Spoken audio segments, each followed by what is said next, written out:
engkau lihat, jangan pernah engkau ceritakan kepada orang lain selagi aku masih hidup. Selagi aku masih hidup.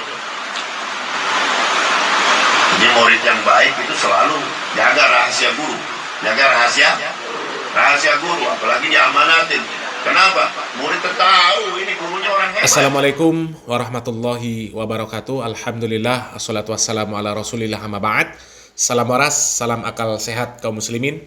Itu tadi cuplikan dari video yang sudah kita posting kemarin, yang menceritakan bahwa ada murid seorang wali yang katanya langsung pingsan ketika melihat karomah gurunya. Yang kitab-kitab gurunya itu dia lihat bisa beterbangan, dan pena-pena itu juga beterbangan menulis kitab sendiri. Jadi pena dan bukunya, pena dan kitab-kitab gurunya itu beterbangan dan sambil menulis sendiri. Luar biasa, ya. Kemudian setelah muridnya itu sadar, ya, sadar dari pingsannya, kemudian gurunya itu menghampiri muridnya tersebut dan memberikan amanah bahwa apa yang telah dilihat oleh muridnya tersebut, apa yang telah disaksikan oleh muridnya tersebut tidak boleh diceritakan kepada siapapun selagi gurunya ini masih hidup. Ya. Artinya muridnya itu tidak boleh menceritakan karomah gurunya itu kepada siapa-siapa selagi gurunya masih hidup.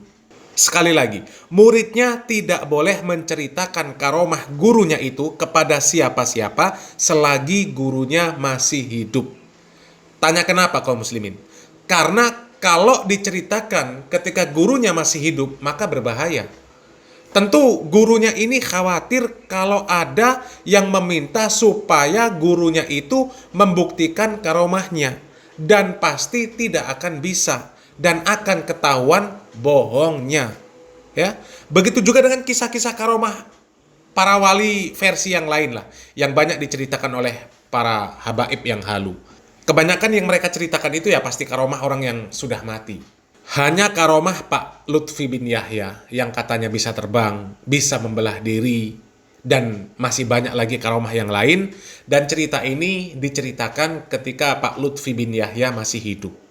Kemudian pengakuan dari Pak Lutfi bin Yahya sendiri, ini juga katanya Pak Lutfi bin Yahya ini dianggap oleh bangsa jin sebagai ulama.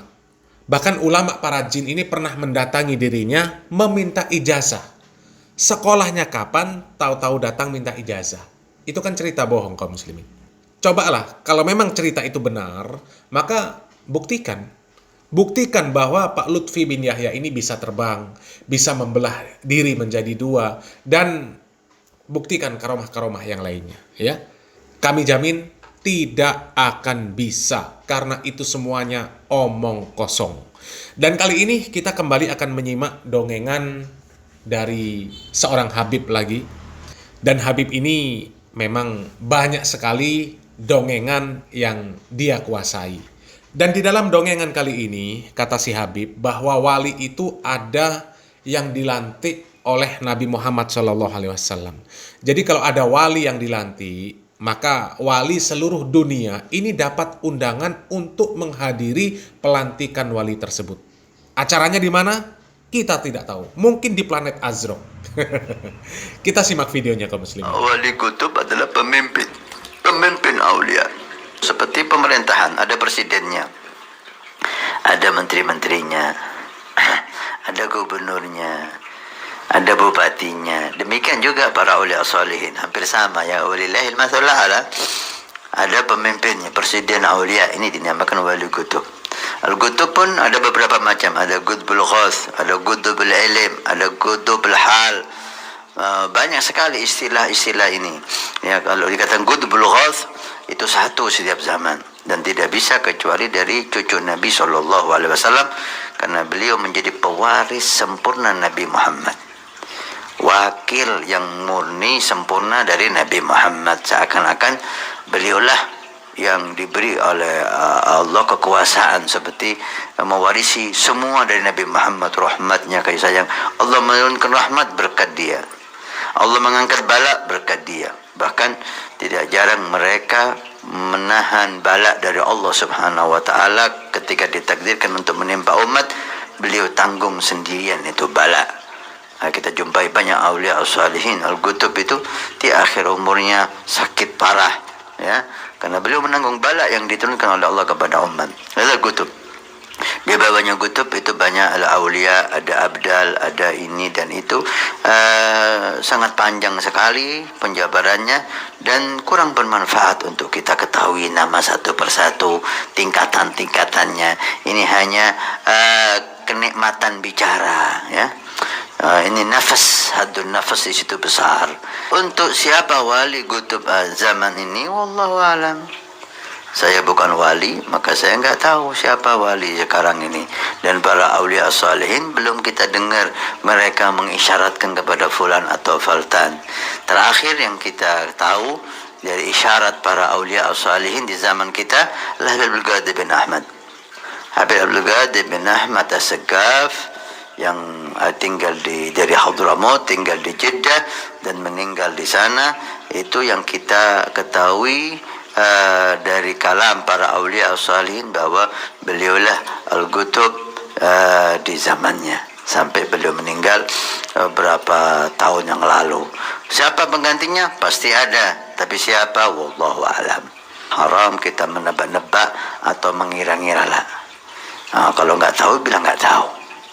Kecuali kalau Anda aulia, Anda dibuka hijab karena ada undangan, ya, ada pelantikan. Ketika melantik kutub itu semua aulia ini di dunia ini diundang supaya mereka tahu ini ketua Anda sekarang.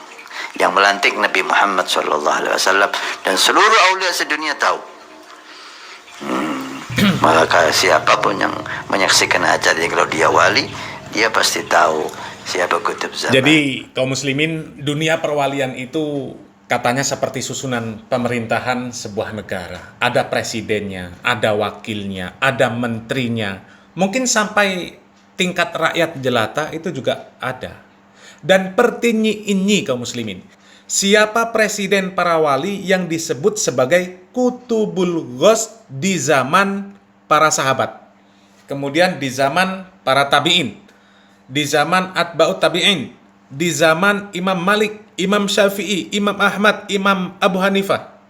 Ya, siapa yang disebut presiden para wali pada saat itu? Yang disebut kutubul ghaus. Atau siapa wali-wali kutub yang disebutkan tadi istilahnya? Ada wali kutub utara, kutub selatan, wali abdal, dan macam-macam lagi lah istilahnya. Yang entah istilah itu datang dari mana. Karena tidak ada riwayat di dalam hadis yang sahih bahwa Nabi Muhammad SAW menyebutkan ada tingkatan-tingkatan istilah nama wali seperti yang disebutkan tadi. Wali ghaus, ada wali kutub apalagi lah. Banyak lah pokoknya istilahnya, ya. Katanya pusing. Dan mustahil lah kaum muslimin ada wali yang namanya kutubul ghaus. Ghost itu kan artinya demit lah. Ghost itu artinya setan kaum muslimin, ya kan? Dan lagi-lagi dongengan yang seperti itu isinya doktrin kaum muslimin, nggak lepas dari doktrin. Pokoknya yang paling hebat itu adalah dari kalangan habaib yang katanya cucu Nabi. Yang jadi pemimpin para wali, pokoknya harus habaib. Dan kalau ditanya siapa yang sekarang menjadi wali ghaus, maka nggak akan tahu. Yang mereka tahu yang sudah mati. Lagi-lagi yang sudah mati. Supaya apa? Supaya nggak dimintain bukti. Kalau benar setiap wali ghaus mati, kemudian dikatakan pasti ada penggantinya, kemudian tidak diumumkan. Mustahil. Sayanglah nggak diumumkan. Sudah dilantik sama Nabi.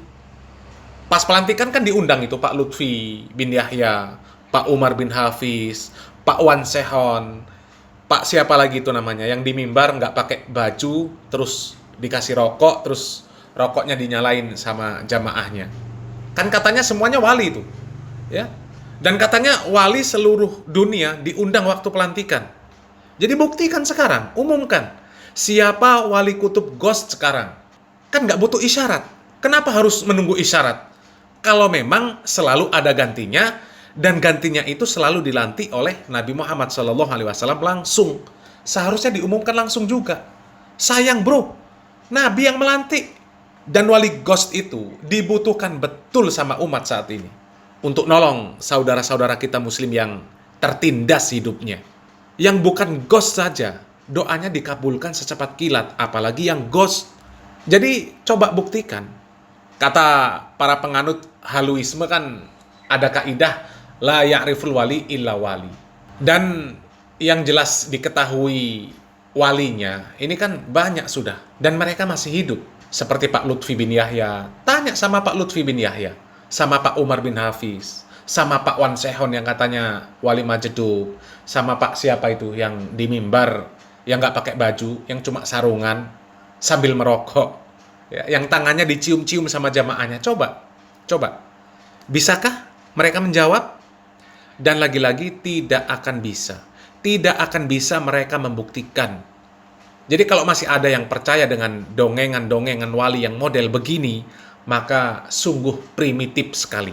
Jadi cocoknya hidup di hutan Amazon.